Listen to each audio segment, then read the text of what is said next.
اللہم صلی علی محمد و آل محمد بسم اللہ الرحمن الرحیم۔ السلام علیکم ناظرین، میں زاہد جہانگیر، آپ دیکھ رہے ہیں پروگرام خبر روز کی۔ لاہور میں ایک افسوسناک واقعہ، ایک اور افسوسناک واقعہ جس میں ٹیوشن سینٹر کی چھت گر گئی اور اس میں بچے دب گئے۔ اس پہ بہت گفتگو ہو رہی ہے، وزیر، مشیر اور باقی بھی سارے، اچھا جی وہ جو بلڈنگ کا مالک ہے اس کو گرفتار کر لیا، فلاں کو کر لیا۔ یہ 2-4 دن کہانی چلے گی اور اس کے بعد بالکل معاملہ اس طرح ٹھنڈا ہو جائے گا جس طرح کبھی ہوا ہی نہیں تھا۔ جس طرح وہ جھنگ سے تعلق رکھنے والے، شور کوٹ سے تعلق رکھنے والے وہ جو خاتون تھی، وہ داتا دربار کے قریب ایک اس میں گر گئی تھی ایک گٹر میں، تو اس وقت تو بڑی وہ اس کی بنی ہوا، اور اس طرح لگ رہا تھا جس طرح ان جو ذمہ دار جو عناصر ہوں گے، سرکاری افسر ہوں گے، ان کو کوئی کم از کم جو ہے وہ قتل کا کیس ان پہ ڈالا جائے گا وغیرہ وغیرہ وغیرہ۔ کچھ بھی نہیں ہوا۔ تو یہ 2-4 دن یہ جو رزق خاک ہوئے ہیں، یہ ان 2-4 دن ان کا معاملہ رہے گا اور اس کے بعد سارے اس کو بھلا جائیں گے، تا وقت کہ کوئی نیا قصہ نہ آ جائے۔ دوسری بات، ایل پی جی کی قیمت میں 67 روپیز فی کلو کمی واقع ہوئی ہے، اور اب جو قیمت مقرر کی گئی ہے وہ 309 روپے ہے۔ اور خیبر پختونخوا میں احتیاط کریں، اب دہشت گرد، کیونکہ اب ان کی خیر نہیں ہے اور اب ان کی بربادی جو ہے نا وہ لکھ دی گئی ہے، کیونکہ کے پی جو پولیس ہے اس کی جو افسران ہیں ان کی بیلٹ اور جوتے کا رنگ اب انہوں نے تبدیل کر دیا ہے۔ کل سے ان کی یہ جو افسران ہیں، ایس پی اور اس کے اوپر اے ایس پی اور اس کے اوپر سے جتنے افسران ہیں، ان سب کے بیلٹ اور جوتے پہلے براؤن ہوتے تھے، اب باقی پولیس والوں کی طرح ان کے جوتے جو ہے وہ اور بیلٹ سیاہ رنگ کے ہوں گے۔ بس اینی کی کہانی ہے، ٹوٹل ملا جلا کے۔ سو اس کی وجہ سے دہشت گرد جو ہے نا اس بیلٹ اور جوتے کی وجہ سے چھپ آ جائیں گے، ملک چھوڑ دیں گے، افغانی بھی ملک چھوڑ دیں گے، اور وہاں دودھ اور شہد کی نہریں بہنے لگیں گی۔ یہ اس طرح کے دھندے ہمارے وطن عزیز میں چلتے چلاتے رہتے ہیں، لیکن ہمیں چونکہ گفتگو کرنی ہے ذرا دوحہ مذاکرات کے حوالے سے، اور امریکہ اور ایران کے مابین جو جنگ بندی ہوئی اور پھر اس پہ ایم او یو سائن ہوا، اب تکنیکی مذاکرات کی بات ہے، تو یہ سلسلہ کہاں چلے گا اور اس کے دنیا کو جو فوائد ہوں گے سو ہوں گے، پاکستان کو کیا فوائد حاصل ہو سکیں گے ممکنہ طور پہ، اس پہ ذرا گفتگو کرتے ہیں۔ ہمارے ساتھ موجود ہیں محترم عالم بروئی صاحب، سابق سفیر ہیں۔ السلام علیکم بروئی صاحب محترم۔ وعلیکم السلام۔ اور ہمارے ساتھ موجود ہیں محترم غلام رسول بلوچ صاحب، سابق سفیر ہیں۔ السلام علیکم بلوچ صاحب محترم۔ السلام علیکم ورحمۃ اللہ وبرکاتہ۔ بہت شکریہ۔ سلام پہنچے ایمبیسڈر عالم بروئی صاحب کو بھی۔ مہربانی صاحب، مہربانی۔ چلیں جی بروئی صاحب، یہ جو پہلے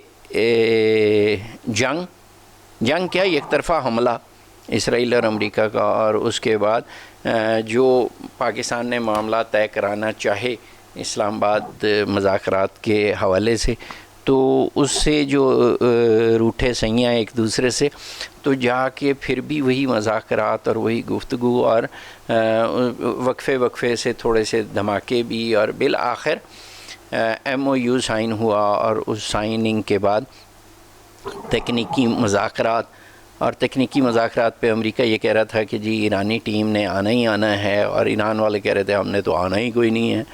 اب وہ کہہ رہے ہیں کہ جی آئیں تو صحیح، لیکن بس جو ہے نا وہ مذاکرات کے لیے نہیں آ رہے۔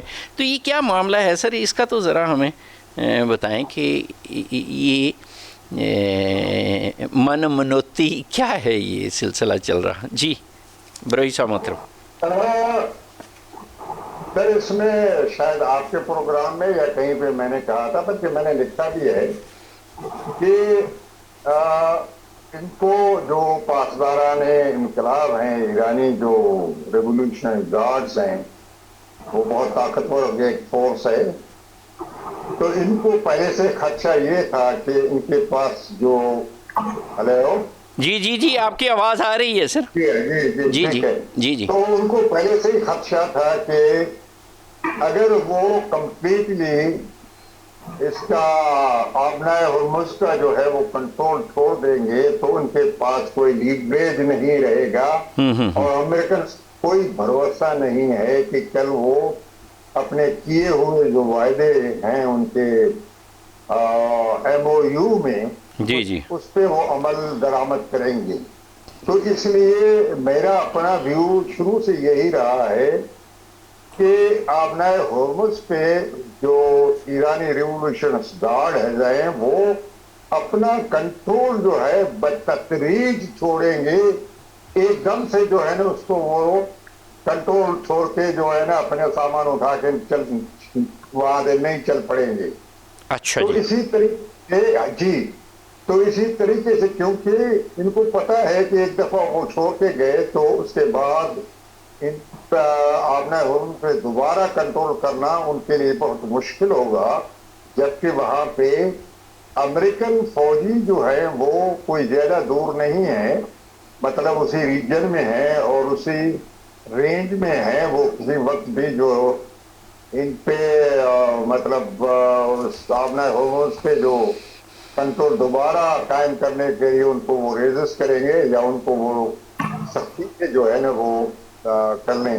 تو اس لیے میرے خیال میں ہوتا یہی ہے کہ انہوں نے کچھ ریلیگریشن کی ہے اور اس میں کچھ جہاز جو ہیں وہ آتے ہیں لیکن ان کا کنٹرول وہ کہتے ہیں کہ ہم سے آپ کلیئرنس لے لیں. کلیئرنس لینے کا مطلب یہ ہے وہ تو کہتے ہیں ہم آپ کو صرف پیسے دے دیں گے یا وہ پیسے جو آپ کو بتا دیں گے جس سے اسپاٹ کر کے لے جائیں گے جہاں سے آپ کو کوئی خطرہ نہیں ہوگا کیونکہ اس کو پہلے ہی مائننگ کیے ہوئے ہیں اور یہ ہو سکتا ہے کہ کوئی حادثہ پیش آ جائے. اس سے تو اگر کوئی ان سے اجازت نہیں لیتا یا ان سے وہ ان کو پہلے سے نہیں بتاتا تو ایک آدھ واقعہ ایسے ہوئے ہیں جن پہ فائرنگ ہوئی ہے. آیا وہ فائرنگ ایران کی طرف سے ہے, ریولوشنری گارڈ کی طرف سے ہے یا کوئی تھرڈ فورس ہے جو اس چیز کو سبوتاژ کرنا چاہتا ہے وہ ہے. تو اس کے جواب میں امریکہ کی طرف سے ان پہ حملے ہوتے ہیں کہ جی آپ نے ابھی تک قبضہ نہیں چھوڑا, یہ نہیں کیا وہ نہیں کیا. تو اس سے میرے خیال میں دونوں جو فریقین ہیں ان میں غلط فہمیاں پیدا ہو جاتی ہیں اور اس کے نتیجے میں فائرنگ ہوتی ہے اور یہ تعطل میں چلے جاتے ہیں مذاکرات. تو اس معاملے میں دونوں سائڈس کو بڑی وزڈم کے ساتھ آگے بڑھنا ہوگا, بلکہ چاہے پاسداران انقلاب ہوں وہ ہوں یا اسرائیل والے انہیں میں کوئی حرکت کر رہے ہیں تو امریکن کا یہ فرض ہے کہ وہ اس کو وہ کر لیں.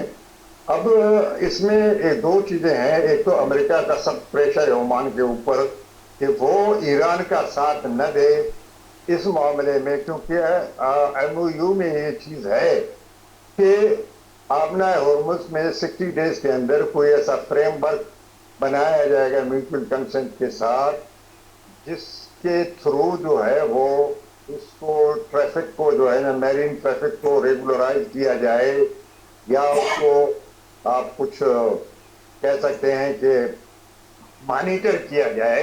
صحیح. تو اس میں ایران کا یہ ہے کہ ایران کہتے ہیں, ایران کا بلکہ یہ دعویٰ ہے کہ یہ جو آبنائے ہرمز ہے یہ اور اس کا کچھ حصہ جو ہے عمان کے ہے یہ ہماری اونرشپ اس پہ ہو جاتی ہے. حالانکہ ایسی بات نہیں ہے.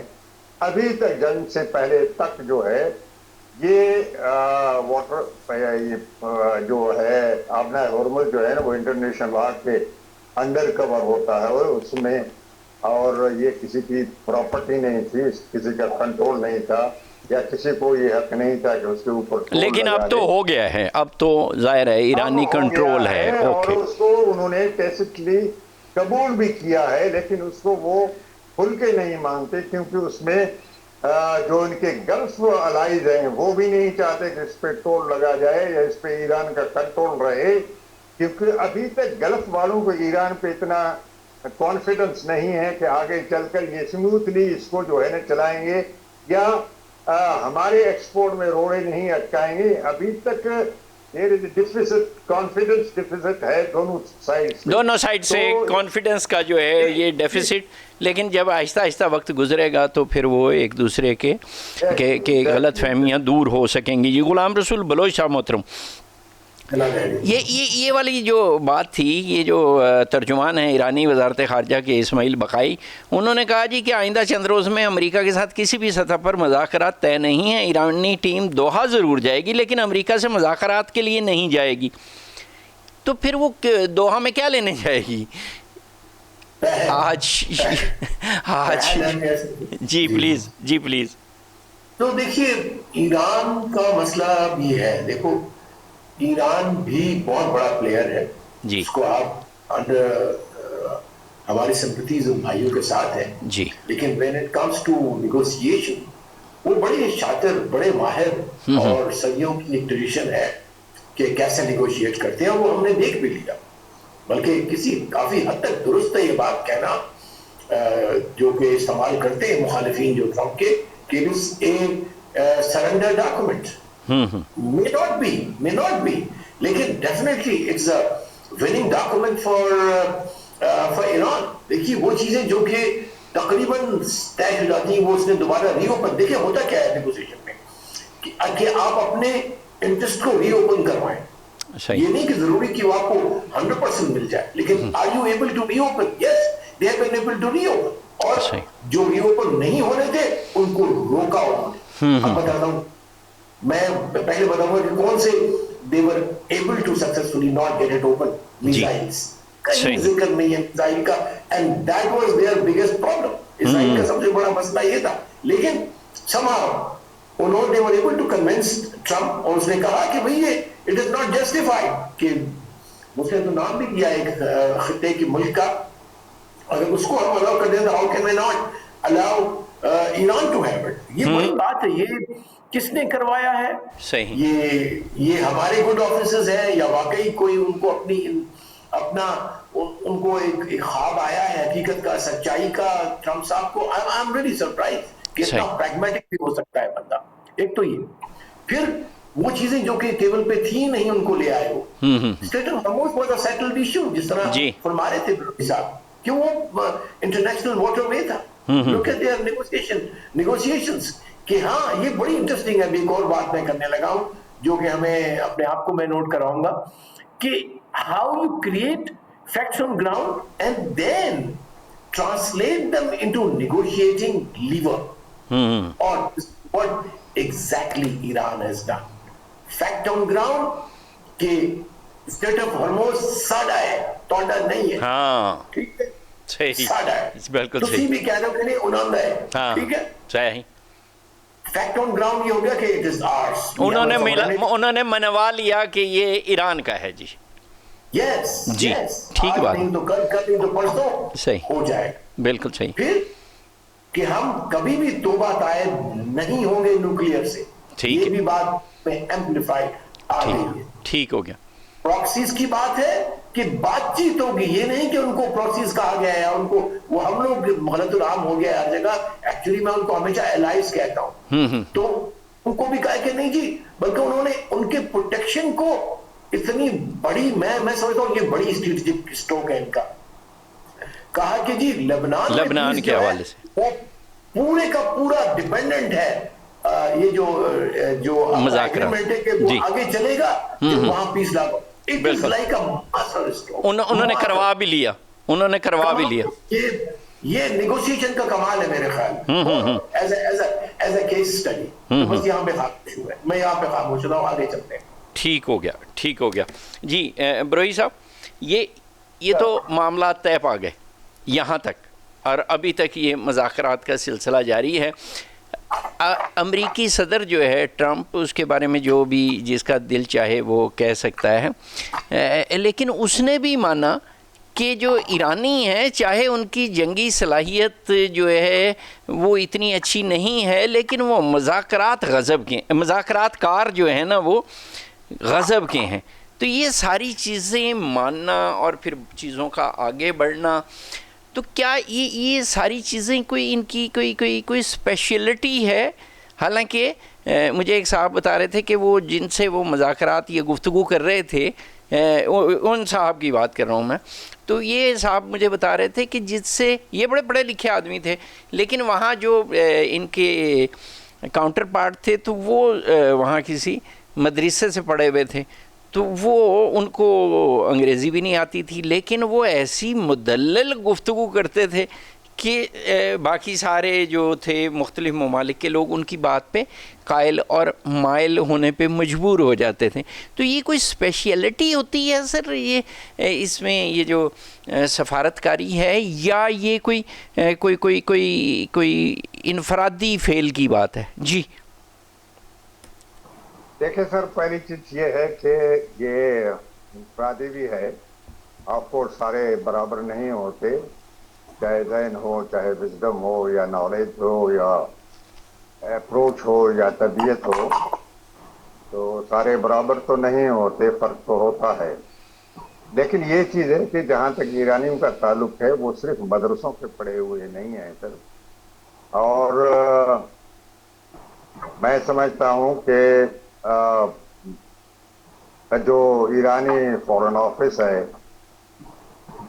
یا جو اس وقت انتظامیہ کا حصہ بنے ہوئے ہیں، وہ ایسے لوگ ہیں جن کی تعلیم جو ہے وہ بعض تو پی ایچ ڈی بھی ہیں، بعض انجینئر بھی ہیں، صحیح، اور ان کی یونیورسٹیز اور ان کی تعلیم جو ہے ایرانیوں کی بہت اچھی ہے، ان کا لیول بہت اسٹینڈرڈ بہت اچھا ہے، اور سب سے بڑی چیز یہ ہے کہ ان کو اپنی زبان سے بڑی محبت ہے، وہ کسی ذہنی غلامی میں نہیں ہے، وہ پرشن کو جو ہے انگریزی سے یا کسی بھی زبان سے، ایون عربی سے بھی زیادہ بلیغ اور فصیح سمجھتے ہیں کہ ہمارے اس زبان کو۔ اس لیے میں کہتا ہوں کہ ایرانی جو ہیں وہ سارے پڑھے لکھے لوگ ہیں، اور پھر اس پہ خاصا یہ ہے کہ ایرانی محنت بڑی کرتے ہیں اپنے سبجیکٹ کے بارے میں۔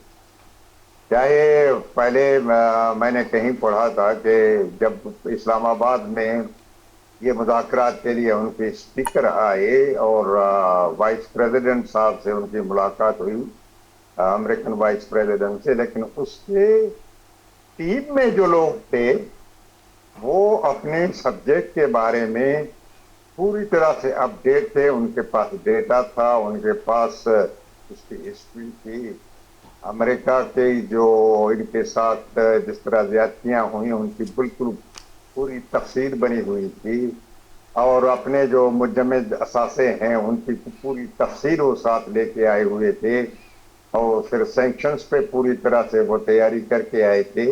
اس لیے وہ ہر سوال کا یا ہر سبجیکٹ پہ جب بات ہوتی تھی تو وہ بالکل دلیل کے ساتھ اور مدلل طریقے سے آگے بڑھتے تھے، اور اپنی چیز کو، اپنے پوائنٹ آف ویو کو آگے بڑھاتے تھے۔